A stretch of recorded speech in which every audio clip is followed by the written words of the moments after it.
Hi friends, welcome back to my channel. আজকে আমি তোমাদের সঙ্গে শেয়ার করব একটি রেসিপি।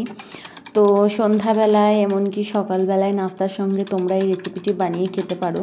রেসিপিটির নাম হচ্ছে ডিমের হালুয়া। তো চলো তোমাদেরকে বানানোটা দেখিয়ে দিই। দেখো, আমি নিয়েছি এখানে 4টে ডিম ভেঙে নিয়েছি। তো ডিমটিকে ভালো করে হ্যান্ড ব্লেন্ডারের সাহায্যে আমি ভালো করে ফেটে নিচ্ছি।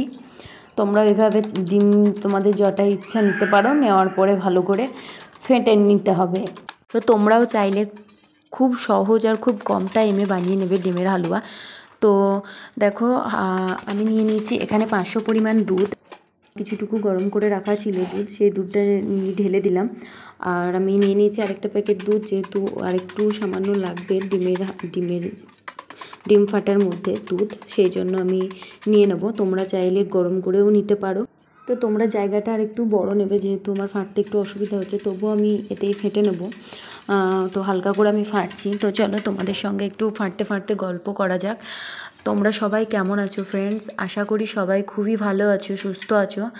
আর সামনেই তো চলে আসছে রোজার মাস। তো চাইলে এই ডিমের হালুয়া তো বানিয়ে নাস্তা করতেই পারা যাবে। তো দেখো, আমি নিয়ে নিয়েছি 3টে এলাচ, তেজপাতা আর 2 চামচ পরিমাণে গাওয়া ঘি।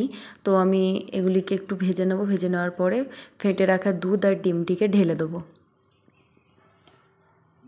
তো ফ্রেন্ডস, সামনেই তো রমজান মাস। সবাই রোজা থাকার একটু চেষ্টা করবে। সবারই শরীর যেন সুস্থ থাকে, ভালো থাকে। সবাই যেন খুব ভালো মতো করে রোজার মাসটা শেষ করতে পারে, এটাই চাইবো। সবাই যেন সুস্থভাবে রমজান মাসটা কাটাতে পারে।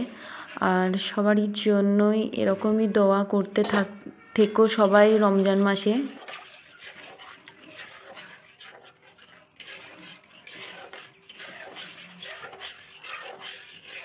দুধ দেওয়ার সাথে সাথে ভালো করে নাড়তে হবে। আর এই যে তোমরা দেখতে পাচ্ছ, এটি হচ্ছে ফুড কালার। তো আমি হালকা একটু ফুড কালার দিয়ে দিলাম।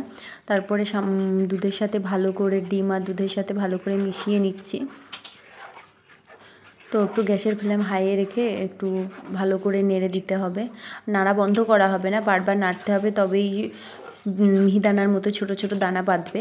আর যদি তোমরা না নাড়ো তাহলে পরে একটু বড় বড় দানা হয়ে যাবে। আর ভালো করে নাড়তে হবে, যেহেতু এটা ডিমের হালুয়া। আর মিহিদানার মতো দানা হলে দেখতেও খুবই ভালো লাগবে। তো আমি পাশের গ্যাসের সাইডে ঘি দিয়ে একটু কাজু কিশমিশটা ভেজে নিলাম। তো ভেজে নেওয়ার পরে আমি কাজু কিশমিশটা এবার ডিমের হালুয়ায় ঢেলে দিলাম। তো দেখো তোমরা, এবার একটু দানা বেঁধে এসেছে মনে হচ্ছে। তো এবার আমি দিয়ে দেবো পরিমাণ মতো চিনি দিয়ে নাড়তে থাকলে একটু পাতলা হবে, তো নাড়তে থাকতে হবে। তো দেখো, পরিমাণ মতো তোমরা তোমাদের স্বাদ মতো চিনি দেবে।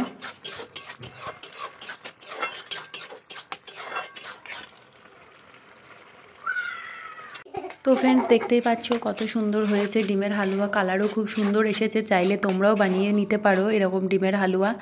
তো তোমাদের যাদের ভালো লেগেছে একটি লাইক করে দিও। আজকের মতো এখানেই শেষ। Bye bye friends.